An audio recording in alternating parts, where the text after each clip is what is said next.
Yo, what's going on, everybody? It is Straight to the Boston here, aka the King of Boston. Straight back with episode 6 of the Utah Jazz Association NBA 2K13. You can see we're starting out with the trade deadline moves. First of all, we're making a minor deal, trading Marvin Williams to the Bobcats for, I believe that was a second-round pick, and Desanya Diop. I don't know how to pronounce that.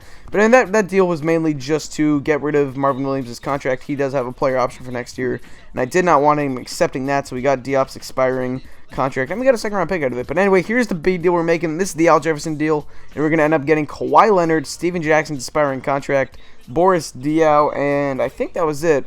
I'm not sure if we're going to add anyone else. We're going to give up Damari Carroll, Al Jefferson, of course, Earl Watson, and Jamal Tinsley. I think this is the final deal right here. I'm not too sure, though. But anyway, I'll explain this deal in a moment, but I'm going to have to talk about the gameplay first of all. But yeah, I think this is the final deal. I believe we're not going to change anything up. I was just kind of thinking about it at this point. Anyway, we have to take on Steven Jackson and Boris Diaw's contracts to make them work out. And we got rid of Earl Watson and Jamal Tinsley mainly because they were just disgruntled at the fact that they weren't getting much playing time, because I was trying to give Eric Bledsoe a ton of minutes. But we're going to end up signing Shelvin Mack because we needed another point guard at that point. He's going to become our backup point guard. And you can see here, Kawhi Leonard actually made the All-Star team, and we did that move before the All-Star game. So we got the bonus points for getting him named to an All-Star. I'm surprised DeAndre Jordan didn't get named, though. He's averaging like 18 and 8 with like 2 blocks a game. He's going nuts this season. I don't know why, but... And we're going up against the Phoenix Suns this episode. We're going to be in Utah. We're both wearing throwbacks. I got the Suns wearing those cool black uniforms that they've worn a couple times this year in real life.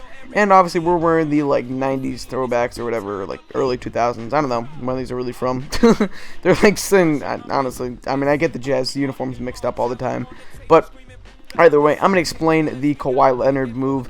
First of all, so, a lot of people wanted me to get guys like Paul George and James Harden and... Evan Turner, and I'd love to get those guys, but that's just really unrealistic moves. I mean, Evan Turner not as much. I tried for Evan Turner, but the contract situations just didn't work out. The 76ers have like no expiring contracts. So anyway, Paul George and James Harden, the Pacers and the Rockets aren't going to trade their all-star superstar shooting guards that are future studs of the NBA for some 28-year-old center who they can't build around. I think that's silly. I didn't want to be that unrealistic about it. I'm still, we're in the early stages of this association, and I think that the Kawhi Leonard deal is very realistic. Now, here's why. This was a deal that, once again, like the Paul Millsap for Eric Bledsoe and DeAndre Jordan trade, was rumored in real life. The Spurs wanted Al Jefferson, but the thing wasn't real life. The Spurs didn't want to give up Kawhi Leonard, and the Jazz said, well, if you don't want to give up Kawhi Leonard, I'm not going to take Thiago Splitter and some scrubs for him or whatever. So what they did was, they just didn't make the move. And first of all, I want to say Kawhi Leonard, that's him right there wearing 25. I'm going to switch his number to 2 next episode. Desanya Diop had number 2 in this episode, and I didn't realize it, but I switched his number to like 77 and switched Leonard's number to 2. So anyway, I think that's a pretty realistic deal. I get that the Spurs didn't want to give up Kawhi in real life, but, we're going to kind of pretend that the Spurs came to their senses and decided we're going to get Al Jefferson and probably win a title this year. Because I think if the Spurs got Al Jefferson, even if they did give up Kawhi Leonard, they might win a title. I think it gives them certainly a better chance against a team like the Thunder or the Heat, where they can just, post up with Jefferson and Duncan at that point and really dominate down low. But anyway... I really like the deal for both teams. So now we kind of built a core of Eric Bledsoe, Kawhi Leonard, and DeAndre Jordan that almost happened in real life. These are 3 guys that almost ended up playing for each other on the same team in real life.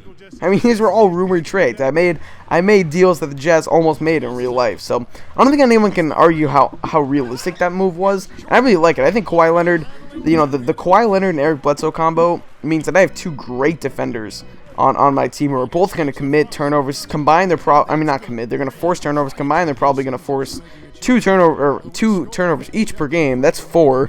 Combined with DeAndre Jordan's 6 block shots. Or what am I saying?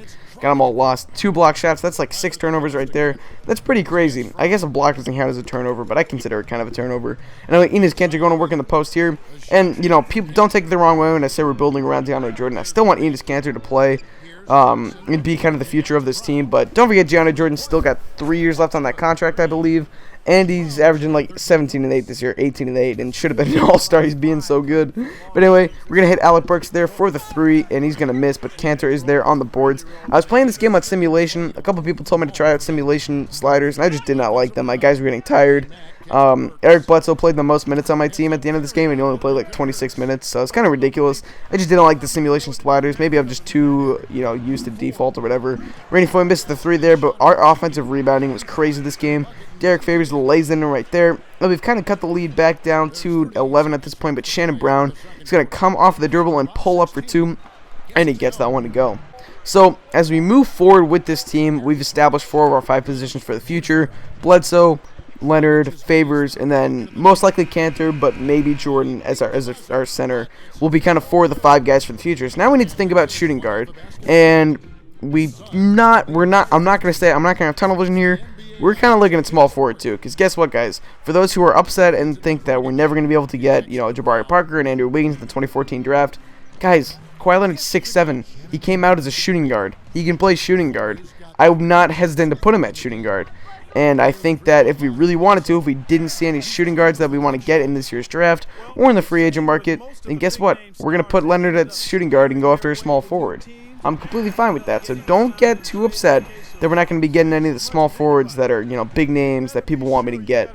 Trust me, guys, we got options now. We got guys who can play multiple positions. It's good. I mean, we're in a good situation at this point. So, anyway, I always feel like I have to explain myself because I just don't like explaining myself in the comments. It's hard for me to express myself or whatever, but... So, anyway, let me know of some shooting guards that you think we should go after in the offseason. I'm going to start kind of thinking ahead towards the offseason for moves. In the draft, I'm going to try and stay away from Shabazz Muhammad just because we did have him in the Detroit Pistons Association. I kind of want to steer clear of duplicates and stuff like that, so probably not going to go after Shabazz Muhammad. That leaves guys like Ben McLemore available. I don't know what Victor Oladipo's rating is in this draft class, but he would really fit right in with the kind of fast break athletic type of offense, so maybe we'll look at him. We could also look in free agency. I'm not sure who's going to be available. Maybe we can find like an Avery Bradley or something if he doesn't, or no, he's not available till next season. Never mind. But maybe we can find someone like that, some young guys who maybe their teams will be stupid enough to let them go or something. That'd be awesome. Anyway, that's besides the point. And also, because I know some guy's going to come out there and say that, I'm copying Lumberjack with the moves that I made. I watch Lumberjack's videos. I watch them all the time. And I do know that in his association, he did get Eric Bledsoe and Kawhi Leonard. And if somewhat smart enough, they might even draw the comparison of DeAndre Jordan and JaVale McGee. But guess what, guys? Like I said before, these are all moves that the Jazz almost made in real life. And it's hard to find young players like this that are on the trade market. Eric Bledsoe was on the trade block. Kawhi Leonard was on the trade block. Even DeAndre Jordan was. And I got to take advantage of those guys being on the trade block. So I got to be able to go get them and get them in realistic ways. So anyway, I hope no one thinks that I'm really copying him. I'm not trying to. I'm just getting guys that I really think I'm going to have fun playing with. And I believe he's traded. I know Kawhi Leonard's still on his team, but I'm pretty sure he traded Eric Bledsoe already. And he traded JaVale McGee, so if someone wants to make the JaVale McGee DeAndre Jordan comparison, he doesn't have JaVale anymore, so, ha! Anyway, ha to you haters. But let's kind of get into this gameplay. So we're up by 14 at this point. Bledsoe with the ball gives it to Cantor, kind of running the fast break, the 7 seconds or less offense. We're trying to stay in this game. We were down early, we kind of cut it back towards the, 10 to 12 point bridge, but kind of gap, and we never got over that bridge to get to 5 or 6 points. Then we just never climbed that bridge. We were never able to get the defensive stops. Marcin Gortat hits the fadeaway right there, and we were just getting cheese at this point. And I was like, damn, I need to stop. But anyway, Bledsoe with the ball, kind of going some crossovers on Shannon Brown, gets the tough land. I love that Bledsoe was finisher. Him and Alec Burks having finisher makes my life so much easier. Anyway, Jared Dudley's going to miss the shot right there, but he's going to get his rebound, give it to Scola, and Scola's going to hit the 2. So like I said, we would kind of close in, but we just couldn't finish it off. And it was a lot of free throws at the end, so you didn't see any gameplay for the last 2.5 minutes or so of the actual game. I swear it was all free throws. It was nuts. But anyway, that's pretty much going to wrap this gameplay. We're going to get into post-game stats here in just a moment. You're probably going to see some differences. In the simulation slider set, you're going to notice that our three-pointers were down. You'll notice that our minutes were down for some of our guys. I'll try to point them out when we get to them. But you're going to see the team stats pop up right about now. And you can see 113 to 97 was your final score. And we did get outplayed in a lot of ways. We just got behind early and couldn't quite overcome it. We're getting to the player stats here. You can see, yeah, our biggest guy was Kawhi Leonard with 29 minutes, and Bledsoe only at 26 and stuff. So, anyway, we did get a lot more rebounds. I'm not sure if that was a thing with the slider set, but it could have just been the fact that we're playing a team that's not the best rebounding team in the world. But anyway, you can see, Shannon Brown dropped like 33 round. I was just like nuts. He went off. But anyway, that is pretty much going to wrap up this gameplay. You're going to see the player of the game highlights as well. That's pretty much going to wrap this game. So I thank you guys for watching. Hope you did enjoy, and so I'm out. Peace.